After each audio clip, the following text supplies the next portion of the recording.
How we doing, everybody? Check, check. How we doing? Who's my first comment to say, JT, you sound great, man. The microphone sounds great. You couldn't sound any better. Who's the first one? Is it going to be Kenny, Snow Raider? Is it going to be Big D? Yeah, what up? We're good? All right, I'm going to do a short, I'm going to do a 30-minute monologue. We're going to be good, and then I'm out, and you're going to enjoy your Friday without me. You can continue to listen, do whatever the hell you want, but it's Modelo Friday. We're going to get out of here early. It's like an early day off from school. I'm going to give 30 minutes on the stream, and I'm going to rip the fucking roof off. I'm going to go big. So I need the score. I need some excitement. We need to go big. We've got to beat the Chiefs, man. How about Joe Flacco last night, huh? How about Joe Flacco last night? How great was Joe Flacco?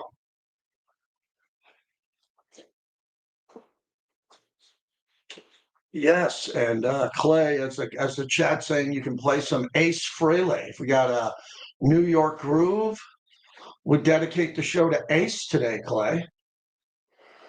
Yeah.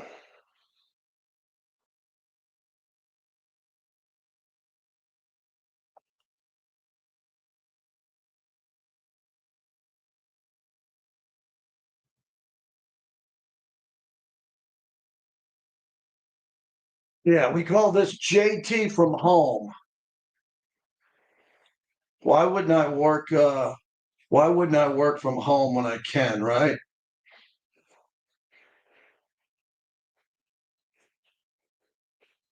Let's find the YouTube link to get everybody going.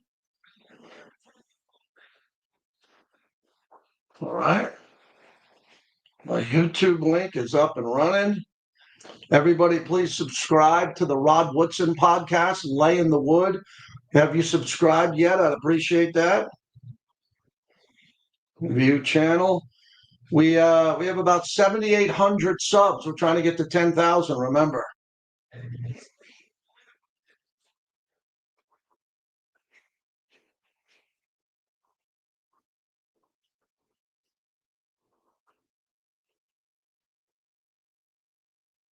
All right, let's do this. We're ready to go.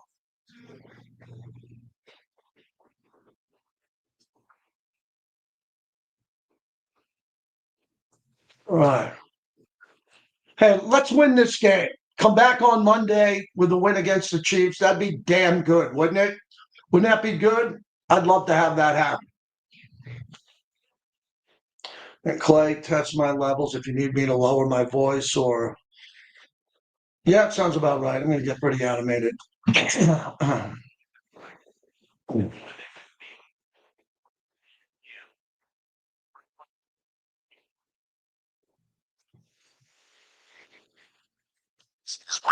Radio 920 AM, part of the Las Vegas Sports Network, KRLV Las Vegas.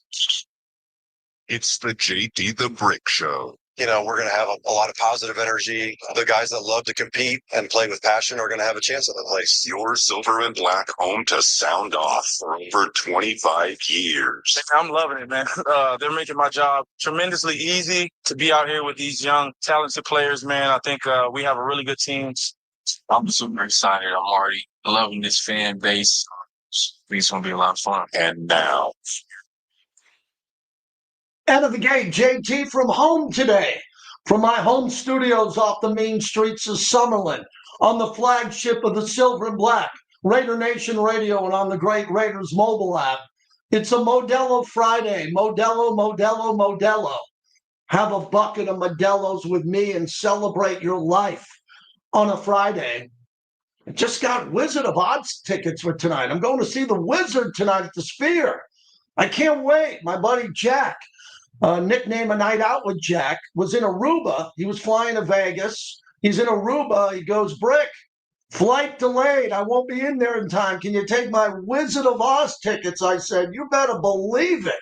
I'm going to have a bucket of Modelo and go see the Wizard of Oz with a real tornado and apples falling from the ceiling. And I've been to the Sphere many times, but I'm going to check that out tonight. And that's going to be a lot of fun. Hope everybody has a great weekend in advance. We'll thank all of our proud partners as we always do on Friday. We'll thank you in advance of the monologue here as we get going, and hopefully everybody has a great weekend of beating the Chiefs. That's the focus of the monologue, brought to you by PTs. They fuel the monologue 5 to 7, midnight to 2.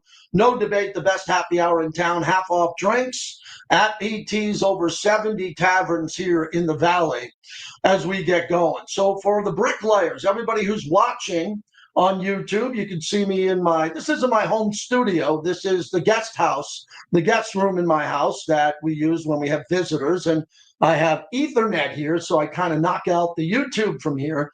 So I'm going to go for about 30 minutes in the must listen monologue, and I'll go big for 30 minutes, and then we'll just go to radio only. You're hearing that term a lot now: TV, simulcast, radio only.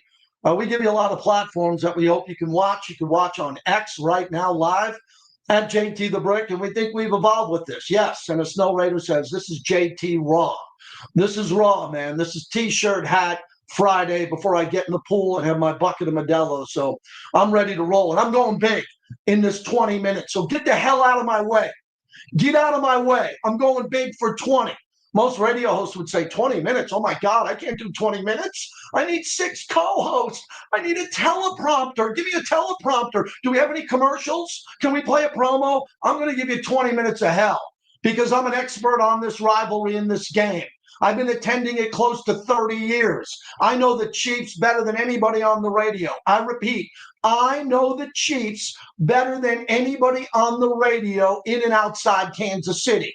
That's pretty cool. I have a PhD in the Chiefs. I graduated from Geneseo State University, but I got a doctorate in the Chiefs. And I've seen the Raiders kick the Chiefs' ass on multiple occasions. But lately, this rivalry has switched, and it's been all Kansas City. It's been all Kansas City, so much so that for 50 years, Kansas City was irrelevant. I repeat, from Super Bowl IV, and the late, great Raider Mort always made it clear to me, oh, my God, the Raiders should have won Super Bowl IV. Kansas City won the Super Bowl that year, and the Raiders swept Kansas City in the regular season. They were the better team. But Kansas City beat the Raiders, got to the Super Bowl, and won. So when you think of the Raiders playing in Super Bowl II, it should have been Super Bowl III. There was a guy by the name of Joe Willie Namath. The Raiders were arguably better than the Jets back then. They were. They went to Super Bowl II. They had better players than the Jets. The Jets just caught lightning in the bottle. So the Raiders could have played in Super Bowl II, Super Bowl III, Super Bowl IV. Then we started running into the 72 Dolphins, and then something called the Steel Curtain, where the Raiders were just as good as the Steelers, but tip your cap, Pittsburgh ended up winning 4 Super Bowls with Terry Bradshaw, and the Raiders ended up getting Super Bowl 11. And remember, we almost didn't win, we the Raider Nation, Super Bowl 11 until Sugar Bear Hamilton of the Patriots hit the snake late in the face, and we got a first down and won, and then we dominated the Minnesota Vikings in Super Bowl 11. It was a masterpiece. Fred Biletnikoff was the MVP. Kenny Stabler was great. Old Man Willie took it back for a touchdown, and Dave Casper leaked out for a beautiful touchdown in the end zone. So the history of the Raiders, which Mark Davis pays me to tell Las Vegas, the history of the Raiders from Super Bowl II to Super Bowl 18, right? So, the Packers won the first 2. Okay, they won the first 2. But from 3 to 18, where the Raiders won 2, the Raiders could have had, and I'm not exaggerating here, the Raiders should have and could have had 5 to 6 Super Bowls in that short period of time. So Kansas City won Super Bowl IV. They didn't win till Super Bowl 54. There were 50 years where Kansas City was irrelevant. And then the Patrick Mahomes era came, and they've been dominant. And now Kansas City, young people think, are better as an organization as the Raiders. No, I just gave you an example. For 50 years, and this is Super Bowl 60 coming up, for 50 years, the Raiders were more relevant than Kansas City. Kansas City's been more relevant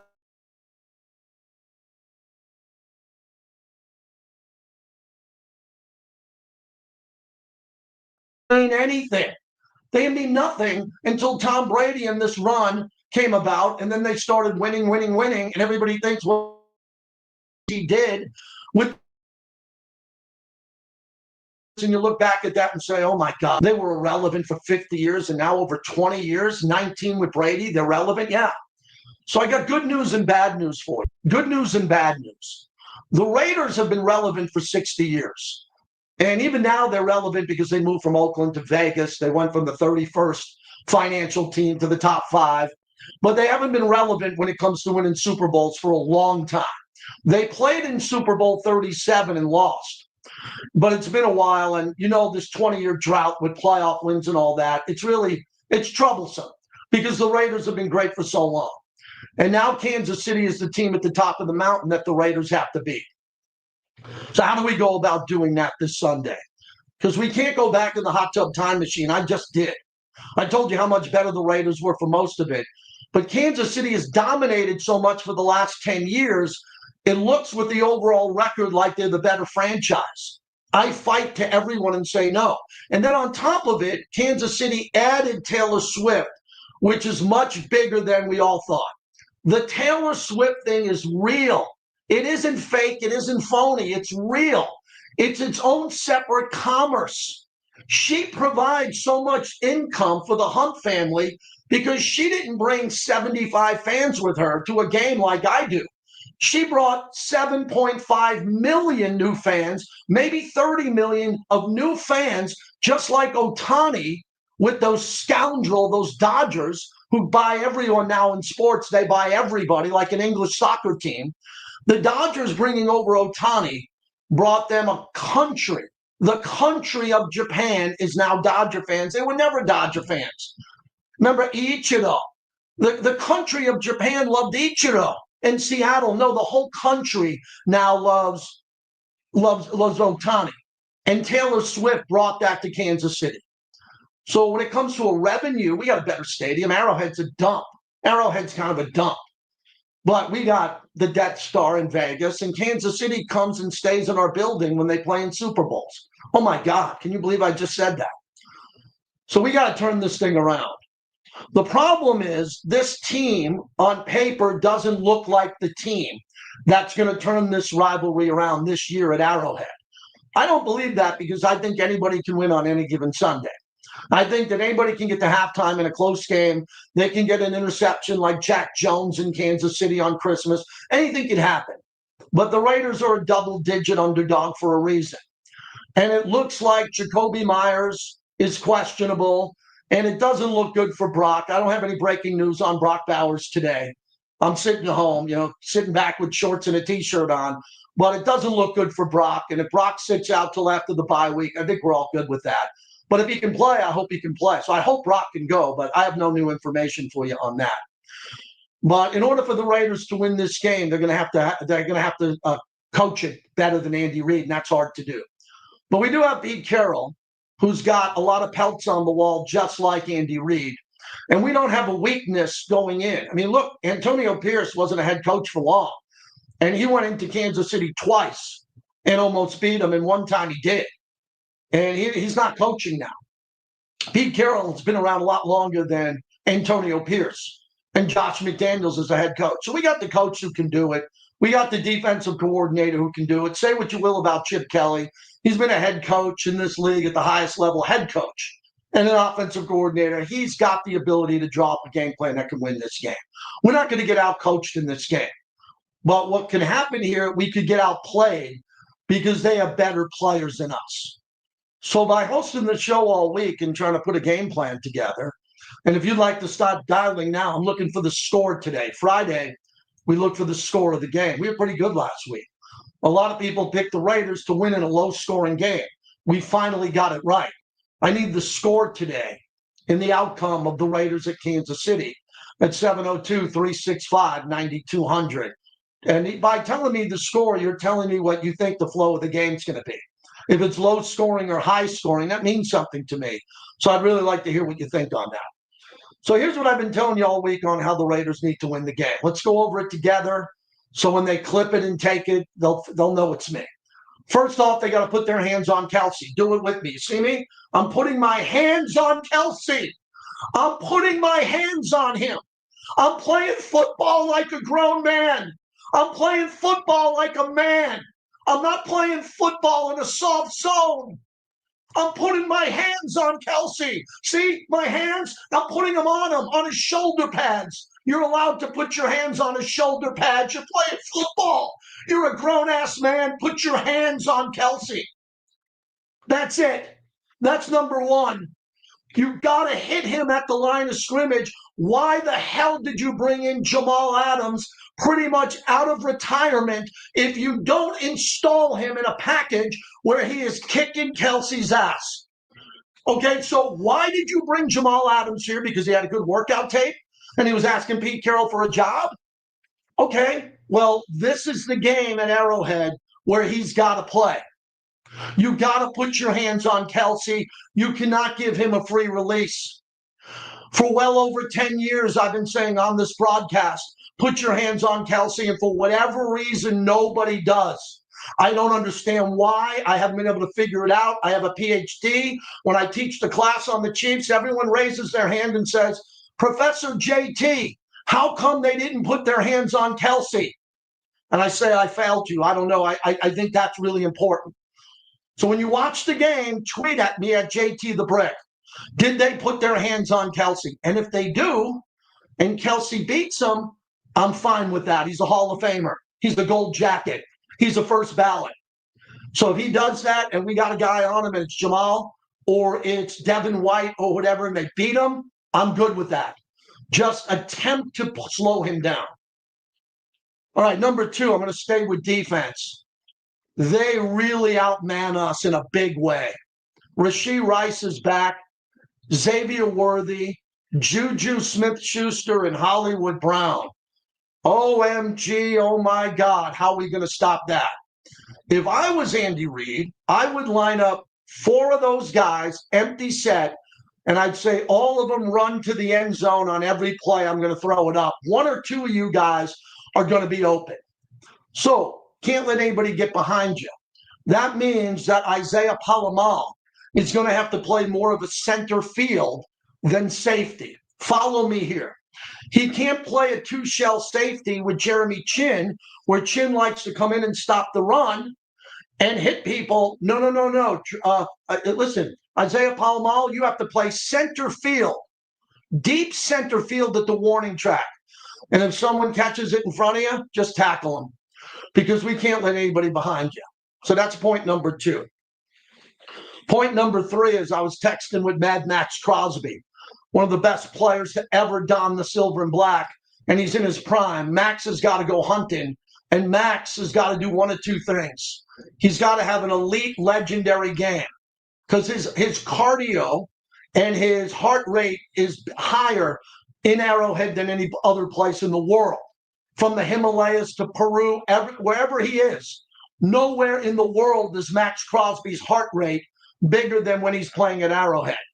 And I'd like to see him. I don't root for injuries. I'm not rooting for anybody to get hurt. But I need Max Crosby to really drive Mahomes into the ground. The way that Ben Davidson did. Google it. Ben Davidson did against Kansas City. The way Khalil Mack did against Kansas City. The way that all great Howie Long and Greg Townsend hit the Kansas City quarterbacks. They hit them with authority, and they drove them into the ground. We need Max to do that.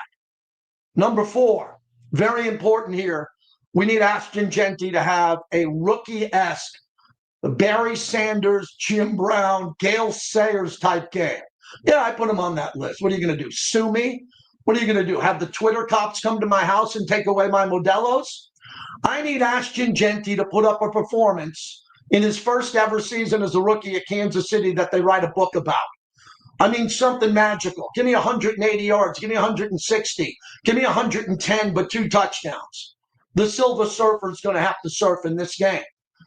But we're going to have to pick where he's going to run. I don't know the answer to that. I don't know with Colton Miller out. I would assume that I would run away from Chris Jones and I would get Ashton out on the edge. Because I think our wide receivers are pretty good blockers. Jack Besh is a physical blocker. Michael Mayer is a physical tight end blocker.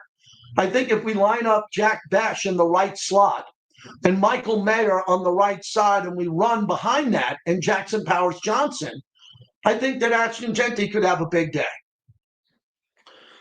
And then finally, Geno. Oh, Gino. Last night, my family and I watched Joe Flacco versus Aaron Rodgers. It was a magical night at our home. We all sat there on the couch, my wife and my two sons. My two sons are wheels up. They're already flying to Kansas City. I think they're at the airport now. And we watched that game.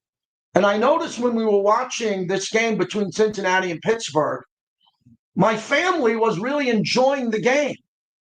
Just like you would watch a show like The Voice or American Idol or some TV show that you would watch on a sitcom and the whole family would sit around like the old days and you'd watch a TV show and everybody in the family would watch it and we all enjoyed it last night.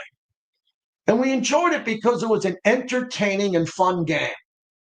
You had two 40-year-old quarterbacks in Joe Flacco and Aaron Rodgers.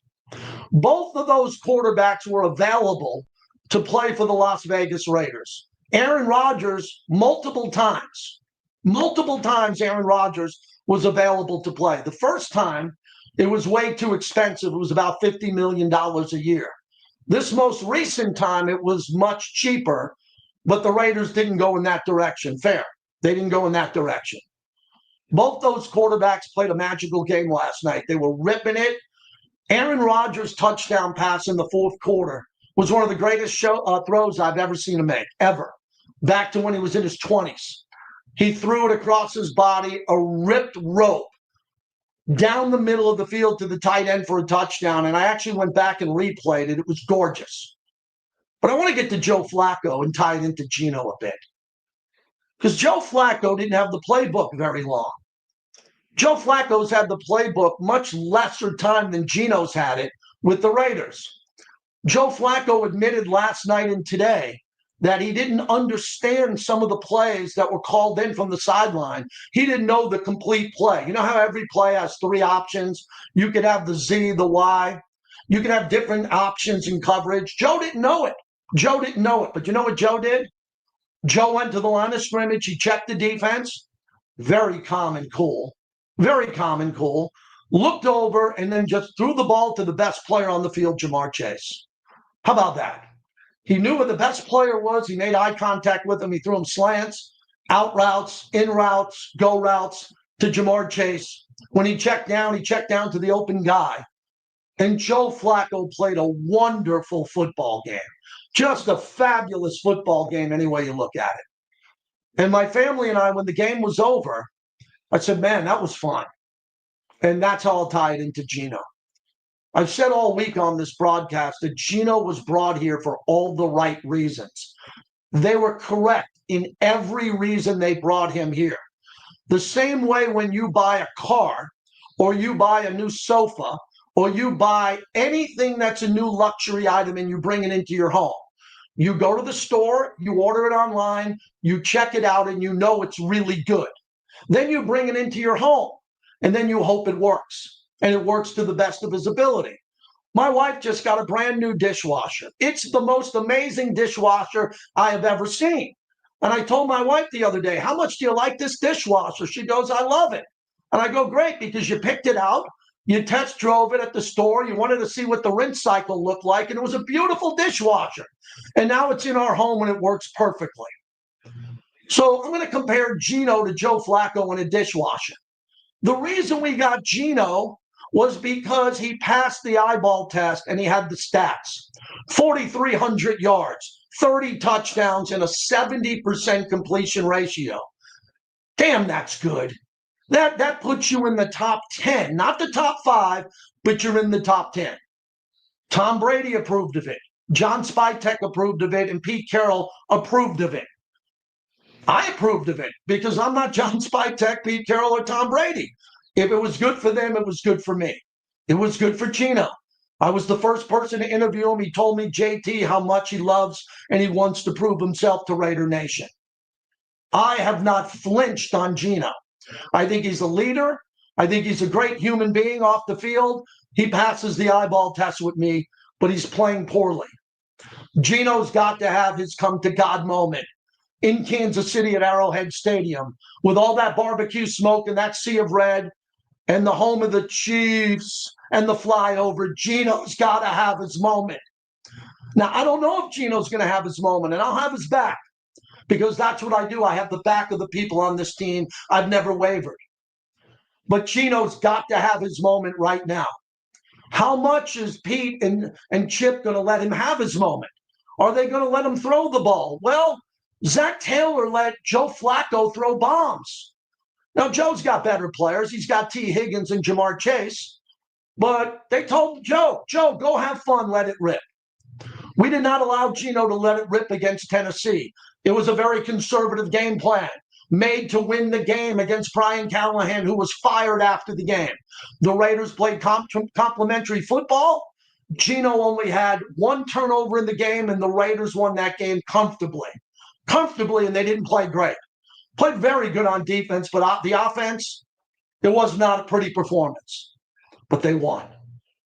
And that brings us now to Kansas City. How do you take the Kansas City approach and go with what the last two head coaches did? 3 years ago, Josh McDaniels had a 17-0 lead. He called a masterful game because he's a masterful play caller. Not a great head coach, but a brilliant Mount Rushmore play caller. He is. You can't take him off Mount Rushmore for play calling. Josh McDaniels there. And he called a good game, and the Raiders lost by, what, 1 or 2? Was it 1? In Kansas City. Oh, my God, they should have won. The following year on Christmas Day, Antonio Pierce went in and beat Kansas City because of the turnovers, the quick turnovers that led to a great game. It was pressure, and the Raiders won the game. And then last year, the Raiders went back and should have won the game. There was miscommunication between Jackson Powers-Johnson at center and Aiden O'Connell on a bad snap, and I believe the Raiders would have won that game on a made field goal. So that would have been 3 years in a row in the Super Bowl era of Kansas City where the Raiders beat Kansas City in Kansas City. They only won 1 of the 3. So to win this game, I don't think it has to be perfect because Kansas City just played the perfect game.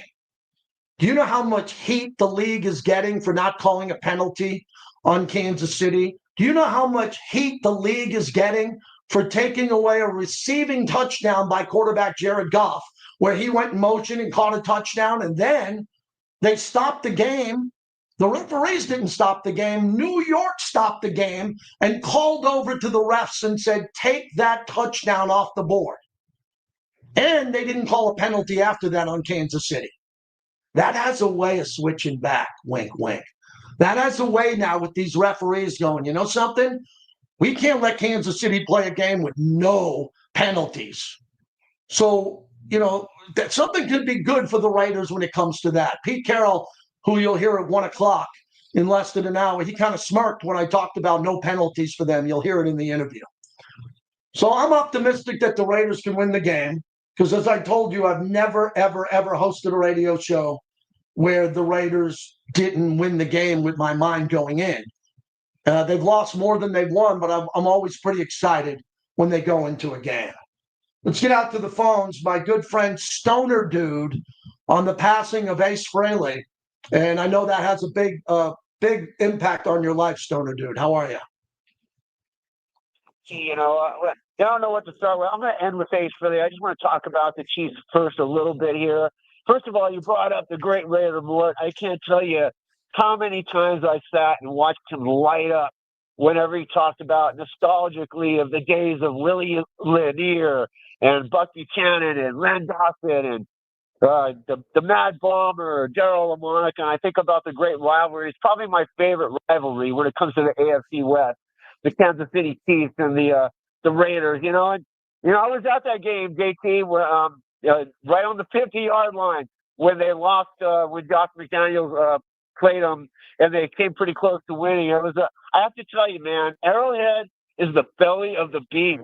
That is Raider hell. They hate the Raiders there, man. I've never heard a boo, and I used to go to the Oakland Coliseum all the time, JT. I've never heard a roaring boo like I did for the Raiders, man. This has got to be a blood and gut game. They got to go out there into a bye week and put everything on the field because the whole entire season rides, to me anyways, on this particular game. They got to play as good as they can play, mistake-free football, and go out there and score some points, man. Real quick on Ace Frehley, JT, like you just said, yeah, man, as an 8-year-old kid, I became the biggest Kiss fan on the planet like many other kids.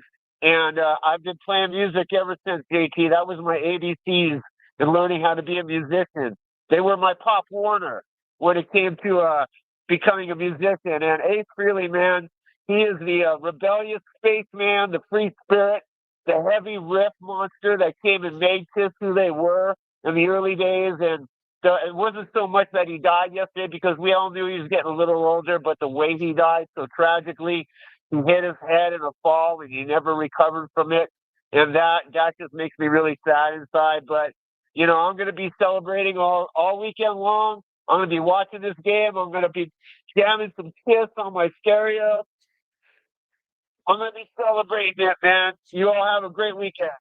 Thanks, Stoner, dude. I know a lot of people and a lot of my friends. I was never a big Kiss guy, but I respected the monstrosity of their marketing and what they were able to do, and the impact that Ace Frehley had on all the other guitar players that came behind him. If you look at the legendary guitar players of the last 50 years, and there's been many of them, Slash near the top of the list. Go down, go through all of them.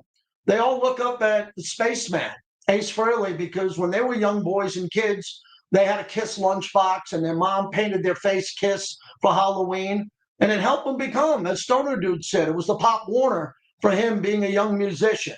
We talk a lot of music on this show for a reason. Music ties us all together. The Raiders have great music that surrounds them. A lot of it is hard rock and roll, heavy metal, hip hop, rhythm and blues. When I think of Cliff Branch, and Cliff Branch when he was alive loved R&B. And a lot of us are tied to music, and that's why we try to play it here. The monologue brought to you by Modelo. Friday's my bucket of Modelo on Fridays. You better believe I'm going to hit a bucket of Modelos before I go to the Wizard of Oz tonight at Sphere. Looking forward to that 5 o'clock show. That should be a lot of fun. And then, we got an early start on Sunday. I'm going to be the MC, part of the open to the public. It might have sold out. I don't have all the details, but it's going to be a Raider viewing party at the Raiders headquarters during the Kansas City game. There'll be several alumni who are going to be there who are really important to the team, so I'm looking forward to that. If you're a bricklayer, thanks for joining us for the monologue. Again, thanks to Modelo. When we come back, the Dean of the Newsmen, Chris Matthews, the eloquent newsman who is everywhere, and he is an insider for us on Friday. And then at the top of the hour, my conversation with Pete Carroll, which included the Aces and championships and Eric Allen. I think you're going to enjoy that as we begin on a Friday on the flagship of the Silver and Black. All right, everybody. That's it. You got a good monologue. Please share it, cut and paste it, send it to your friends. Have a good weekend.